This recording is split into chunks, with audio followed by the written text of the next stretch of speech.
Melissa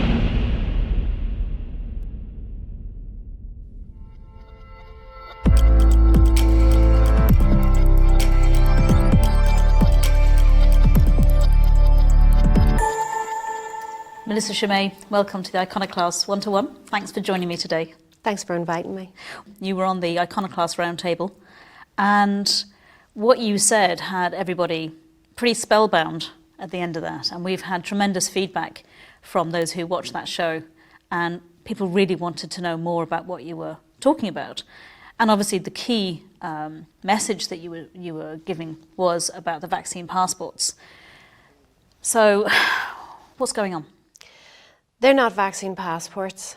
They are data passports. They are participation passports, but there's no medical reason behind these. If I had come to you 2 years ago and said, here's what the government want to do. They want to give everybody a chip. They want to put all your medical data and all your financial data onto that chip. That will be your complete ID, and they can control you or shut you out of society from that. Ideally, they'd like to put a quantum tattoo so that they can remotely medicate you. That sounds absolutely insane. That's the road that we are going down right now. This is about a financial reset because the fiat currency has failed like every other one has before, and in order to keep the game going, they need a new financial system. This is why everybody, no exceptions, has to get one of these passports. This is why there's a drive to get absolutely everybody vaccinated. It's for the new system. So what's this all been about then in terms of, when they're calling it COVID and, they're saying it's to keep people safe, etc. So has it had nothing to do with that at all? Nobody seems to be asking why. If you ask somebody, if you stand outside one of these bars and say, why are you using this passport? Nobody has an answer for why. It's certainly not a medical decision. If it doesn't stop you from getting it, doesn't stop you from passing it on. That has been, the CDC have come out with that, Bill Gates have come out with that, Fauci has come out with that, Boris Johnson have come out, they've all come out and announced that. This clinical trial is nothing more than a treatment to reduce symptoms. At best, that's what it has the potential to do. So why would you need a passport to get into somewhere? You would think that would be linked to transmission, so that if taking part in this clinical trial stopped transmission, then there would be a logic behind that. But there's absolutely no data to support that. It's not about anything medical. This is an economic decision, not a medical decision. Why do they have to reset? Like what's been going on behind the scenes, or in the last, well, I know we had a crash in 2008. Mm-hmm. So has it been since then? Is this what this is about? From 1971, we have been on a debt base. That's when the dollar came off. The dollar being the reserve currency came off, the gold standard. We entered into a debt-based economy. That has collapsed under its own weight. In 2019, September, there was a crisis in the repo market. It got more and more difficult. That could have been manipulated. There was liquidity pulled out, but that's a different story. So it's an interesting timing though, isn't it? I mean, September 2019, and then the next thing we know. Yeah, you had the Bill Gates event 201 after that. This is a banking crisis. Every fiat currency in history, and there have been thousands, have returned to zero. This is where we are. With the pound and the dollar have already lost over 99% of their value. They're just going to eradicate the other 1%. This is why the money is being printed. The money is being printed so that the central banks can give it out to the hedge fund companies, asset management firms. They're buying up all the actual assets while we are being paid to stay at home and say nothing. So the central bank, because what I've heard about obviously is a central bank digital currency. Mm-hmm. What's the difference between that then and a fiat currency? Like if this is another reset, is it going to be the same story, or is this going to be different? The central bank digital currency is the end game. Okay. Along with totalitarian control. In order to bring in a central bank digital currency, you need a digital ID. In order to bring in a digital ID, you need these passports. That will all be combined with a social credit system and a carbon credits system.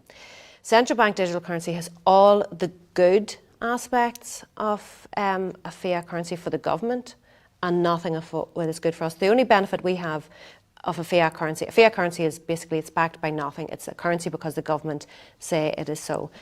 What we gain from that is privacy. That's what we are going to lose when we move into a central bank digital currency, and they're going to have complete control over every aspect of our finances. They can dictate where in the economy that you can spend it. They can say that you can only spend it in essential goods or on rent. They can fine you at will.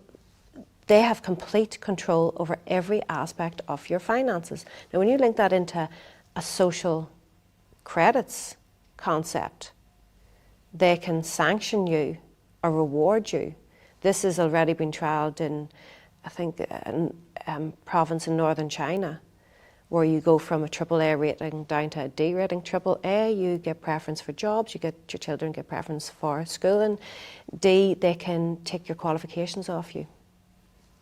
They can take your qualifications. They can take your qualifications. So they can literally say no. We can just dismiss anything you've actually achieved in your life. Yeah. Just like that. Mm-hmm. How close are we to this? We are very close to this because of compliance. Everybody has to buy into this. We have watched them move down the propaganda move down the demographic. This started off with protect the vulnerable. Then it went down the age groups, pregnant women.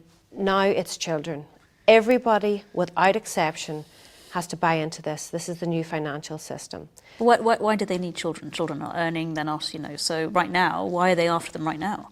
Well, they need to condition them, and they still need to be part. Right now, children would still need to be part of the financial system. They also need the data from the children.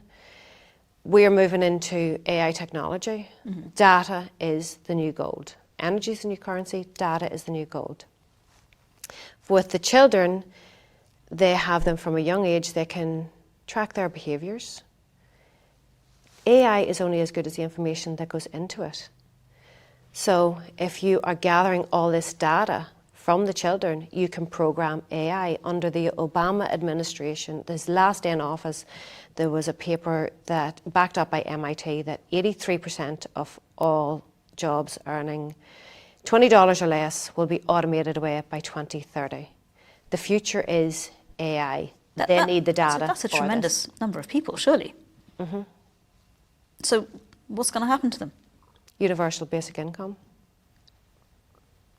So they will be sitting at home getting a basic wage, but they won't be able to actually participate then? Is that what you're saying? Kind yes. of in terms of production, in terms of actually leading? They won't be needed. Production. They will not be needed.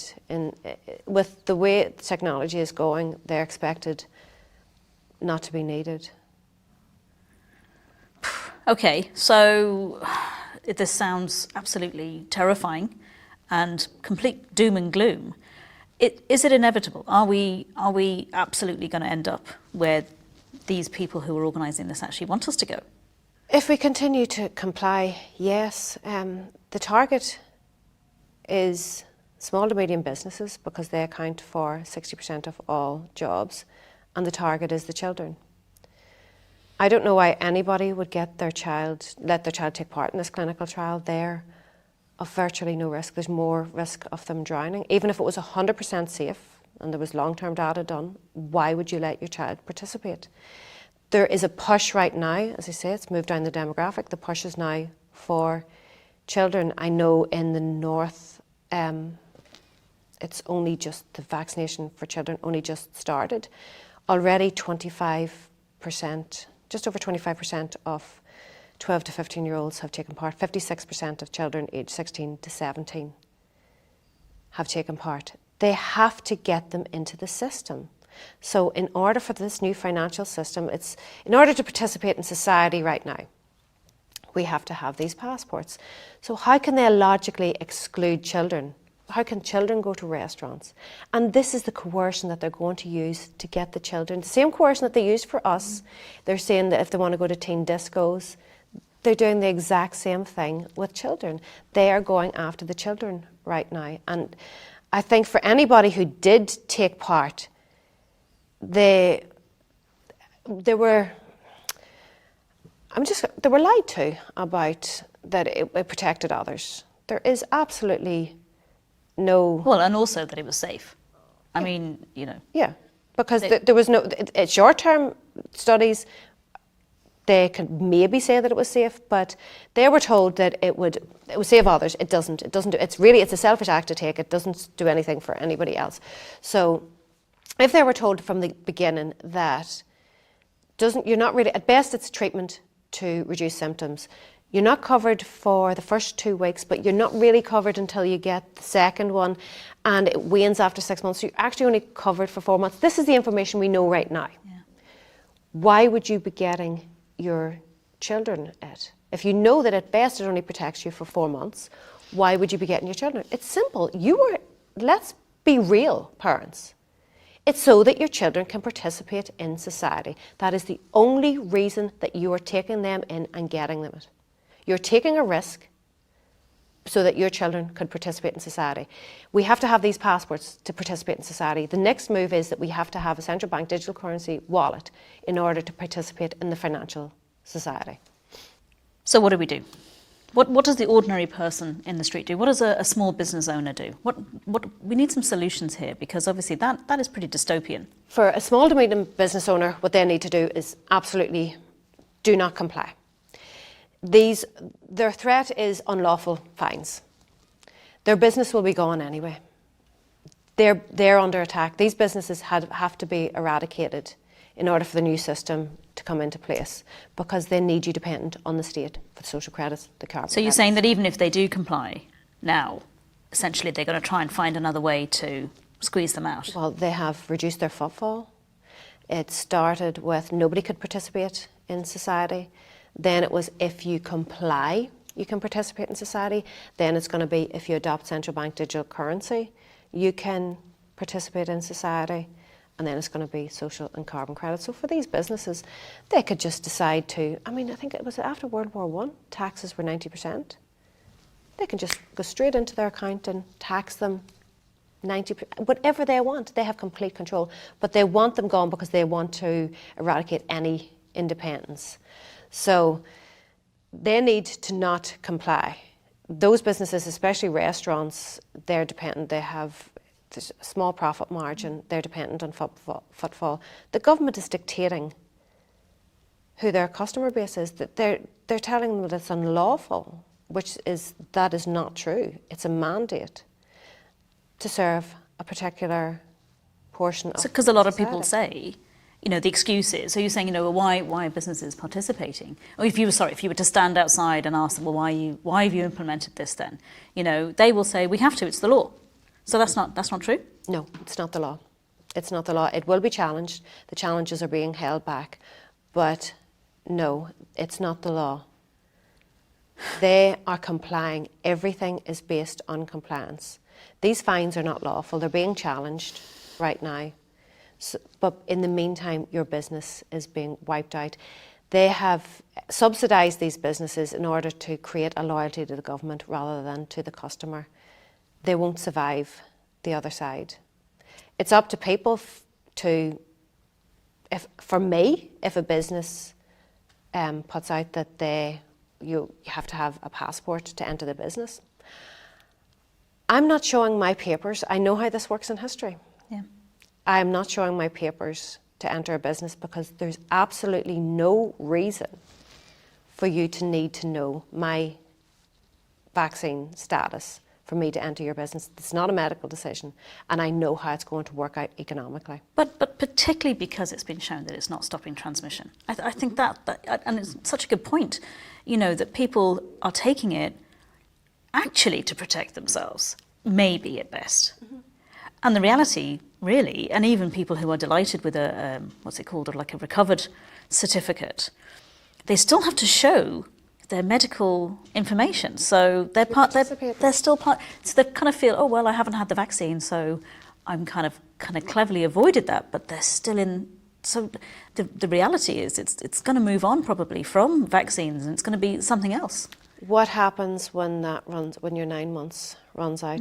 This is coming for everybody. You might be going ahead and going to the restaurants right now because your passport is green. It's a matter of time before everybody's passport turns from green to red for various different reasons. It could be they could decide if you that you have mental health issues, and if you don't take a particular medication, or if that you have to take statins, anything, in order to participate in society. The new normal is a continual changing of the goalposts. So you will never be fully in. It is like the constant updates that you get in the computer. You're never completely updated. Same with your phone. Always happens at the wrong time as well, doesn't it? Just as you're about to do something, and it goes on and you're stuck. And then you're stuck. You can't do anything. You're literally waiting. Well, you could be about to go out to eat, and because if you look at under the WF, we have the Internet of Things. They want to move into the Internet of Bodies. The Internet of Things is, so your watch connects with your phone connects with your fridge, your TV. Heating system, like everything. They want it to be Internet of Bodies, where you connect via, in their words, an ingestible, a wearable, or an injectable. This is their words. So that you connect to all of this. This is all data that's available. Go and look at the WEF website, scroll down, Fourth Industrial Revolution. They want to blur the line between human and technology, robots. I actually mentioned the Fourth Industrial Revolution to someone recently, and I said, I'm not a Luddite. That was what I said. I said, and he said, just because you can do it doesn't mean you should. Oh, no. And I just thought that was, I kind of really hit home. I was like, absolutely. We kind of feel like it's inevitable, doesn't it? That we have this progress, technological progress, and we're going to be swept along with it, and we can't do anything. But we're not actually designed for this, are we? No, I was born before the internet. I didn't have a phone. I think I was born before you, so that's it. I think I didn't have a phone. 20 years ago, maybe I didn't have a phone. This is what's wrong. The law hasn't caught up with technology, and it's getting ahead of itself. And you have these billionaires trying to take over control of the people and all of the wealth. That's what's happening right now. Like, while we're sitting at home, there's a wealth heist going on. Everything is being bought up around us. And meanwhile, what we have is being inflated away. So in terms of the financial reset, because the financial reset's coming anyway, isn't it? I mean, that's it. Well, it's the only solution to COVID. The only solution to COVID is a new financial economy. so money's going to solve the problem of a virus. Mm-hmm. But as you were saying, the fiat currency, it's come to the end. I think it was we've talked to you before, and you were saying it's been on life support, and now it's the plug is well, the body's twitching at this stage. It's coming to end stage. So if we don't participate then in the passport system, this medical apartheid essentially. Mm-hmm. What can we do then financially? Like what's going to happen? You will have to buy into it to a degree. It's better to have as much autonomy as you can over your finances. For me, it's precious metals. Every time the system has been reset, like 4,800 times, it's always been to gold. My guess would be that the globalist thinking started around with 1944 with the Bretton Woods Agreement, when all currencies were pegged to the dollar. Mm-hmm. That linked everything together. That has to remain. So what I would say is the IMF came out with the SDR, I think in 1969, just before the dollar came off the gold standard. This is a basket of currencies. Currently, I think it's the pound, the yuan, the yen, the euro and the dollar. Anything can be added into that basket. I would say there's a strong likelihood that they would add gold into that basket to tether it. And that will be the transition from the dollar being the reserve currency, because it right now would have the lion's share, into the digital yuan. In terms of central bank digital currency, it's already out in China. They've already put it out.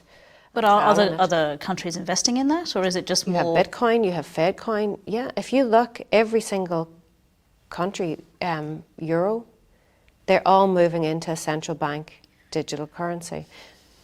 The new currency has to be a digital one. Because of the age we live in, it has to be a digital one. But with the level of control, it's actually terrifying. So So are you saying, okay, it looks like it's going digital anyway, because obviously there's cryptos have come in, so the technology is there. And obviously technology is only going to progress even further, as we go into this.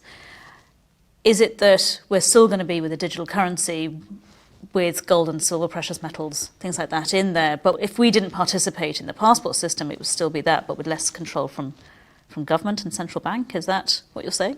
with the precious metals, you can operate outside the system with precious metals. It has been a currency for years. A lot of people would put a lot of credence into cryptocurrencies. For me, I do own them.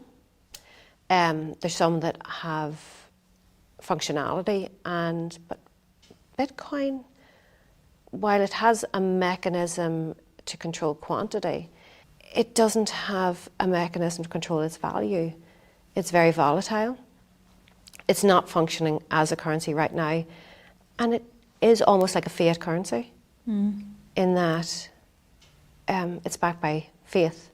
The enemy of all cryptocurrencies is regulation, and the SEC are working. They have Gary Gensler at the SEC working on that. Who, if you watch his MIT lectures, he's very well versed in crypto. Right. So this almost like, in a way, they're quite happy then for people to go into cryptos, because it could be corralling people into something that now is, although it's not regulated now, if that comes in, it's like the gate's going to close in behind them. Is that? It's a speculative asset. The dot-com bubble all over again. Will there be ones that survive and thrive out of it? Absolutely. Is blockchain the future? Absolutely. They have complete transparency over every aspect of your life. They will, with your digital ID, they can put you onto a blockchain on the internet. They have full view of everything that you do. So there will be a lot that will survive. With the cryptocurrencies, if you reduce the custodians, it's easier to regulate, and a lot of people are using the exchanges. Cuimmei were taken up. There was a court case against Cuimmei, and they relented and gave up 20 or 30,000 accounts of their most prolific users. The IRS have requested that you have to fill in if you have traded in cryptocurrencies. If you fail to tick that box, that's a felony charge. So how do we know how they're going to regulate that? They can just tax you at 90% for any capital gains, and then you also have the issue of unrealised capital gains. The only thing I think it's back old school, precious metals they're safe. They've always been a hedge against inflation. Russia can back their currency right now. They have 23% of their reserves are in precious metals. China have upped I think they've increased by 60% recently. They have a huge amount of precious metals. You have Brazil, the IMF own like 2,800 tons of gold. Central banks hold gold. There's a reason. For me, there's a reason why I could see them tethering it to gold again. Okay.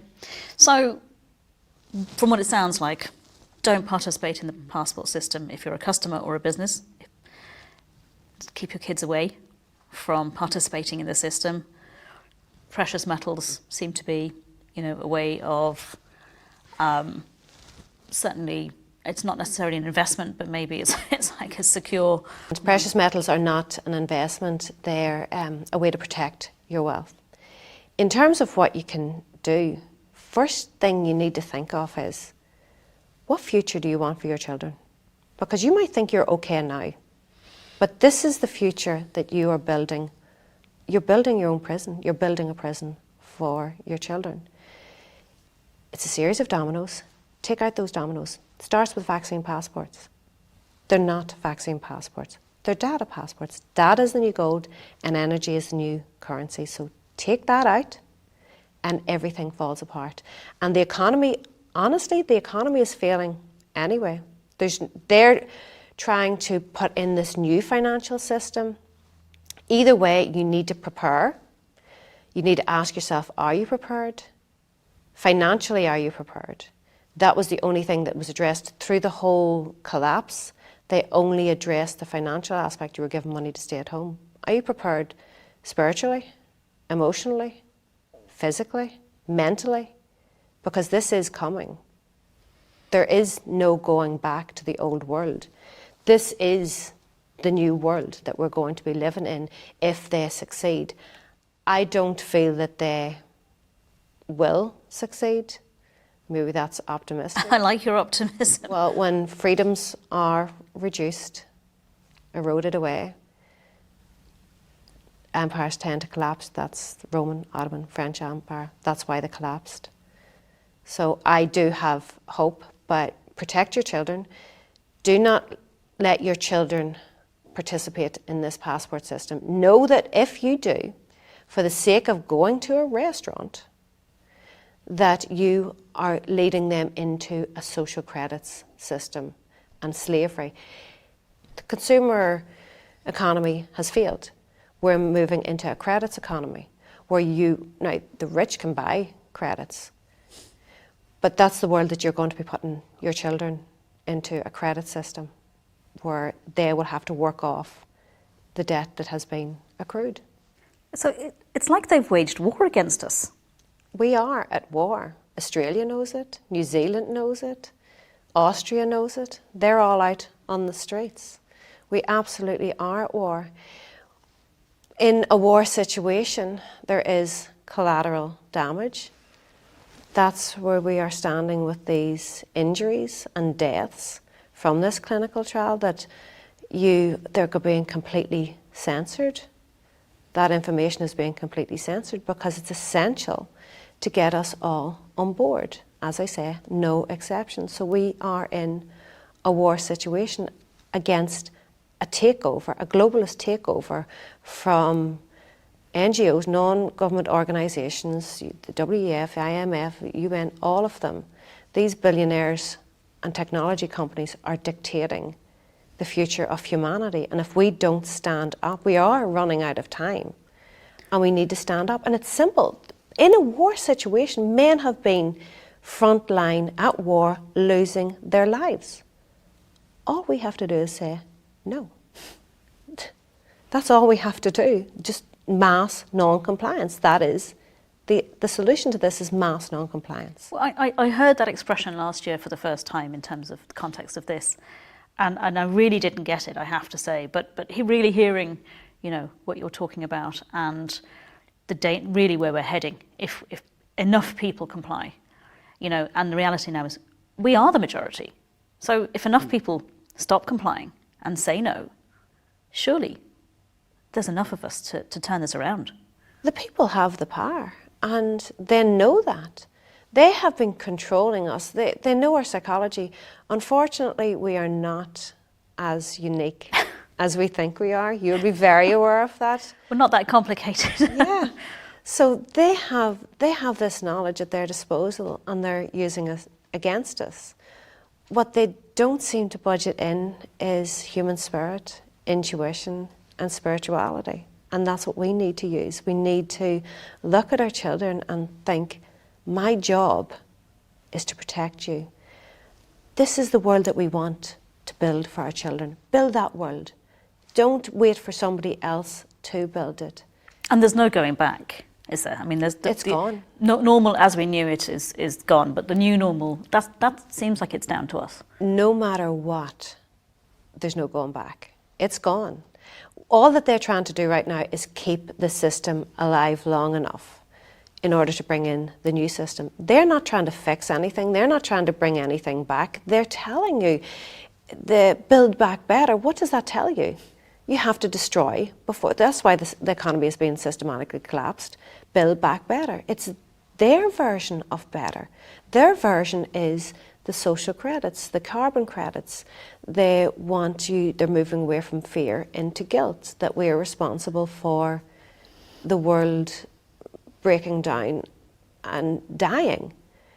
I'm not worried about the world. I'm worried about the people on it. If these philanthropists, which seems to be code word for psychopaths, if they genuinely cared, there's millions of people starving to death every day. Do something about that. Clean water, sanitation, Yeah. I mean, all of those things have been proven to... They're interested in control and wealth. That's all that they're interested in. They don't care about anybody else on the planet. They do not care about the planet. They care about wealth and control. So someone watching this who's sitting here, absolutely mesmerised by this information because it's the first time maybe they've heard it, what would you suggest they go out and do now? For me, this is going to be won by communities. So find people that are like-minded. That's going to keep your confidence up. Do not give in and do not give up.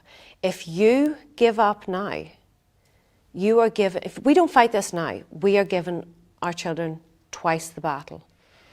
It has to be fought now. The quicker that we do this, the easier it is to get out of. So find your communities, find people, find your support network. And they are out there. They absolutely are out there. People think that they are alone. They're not alone. You're not crazy. Your intuition is correct. You need to get out there and meet with these people. We need to simply say no. Do not let your children participate in it. They are going for your children now. That's the final demographic. We have been saying, the people that are aware have been saying it from the start. And here we are. We're now down, I think the Taoiseach he's okayed it for 5 to 11-year-olds, or he's on board with 5 to 11-year-olds. I think he said something like, well, they're asking for it. They want it. So we should be listening to our 5-year-olds. What? They're going to be coerced into taking it as well. I mean, pest to power is good, but my goodness. If you want to participate in society, you have to get it. That's their narrative. No, the society has been broke down anyway, so withdraw your participation now. Let these businesses lobby government and say, we're going to have to close down. Let everything fall apart now. We have a better chance now of letting things, they're going to fall apart anyway. It has happened time and time again. If you want to understand anything, look at history. We have been here before. But this new reset is absolutely terrifying. This new financial system is one of totalitarian control over every aspect of your life. Is that what you want for your children? You might be okay. I mean, at my age, it's going to be a slow creep into it. It's this, what I'm talking about it's not going to be next week, next month, next year. There'll be little things all the time. The same move away from the few weeks to flatten the curve, to lockdowns, to passports. It's going to be the same move into the social credit system. It'll be incentives first, and then they'll move into if you don't. Then punishment. And then ultimately the carbon credits, because energy is the best functioning currency. That's why they're moving into carbon credits. So with that, we need to put our energy into the future that we want to create. And if that's the currency, then we actually control it. It always has been the currency. They've printed paper and got us to work for paper under the fiction of paper for so long. We have been in a slave system for so long. Time to get out. Time to get out of it. Time to realise that we are spiritual beings having a human experience, and stop letting ourselves be distracted from that. Melissa, thank you so much for joining me today, and I wish you all the best of luck. Thank you.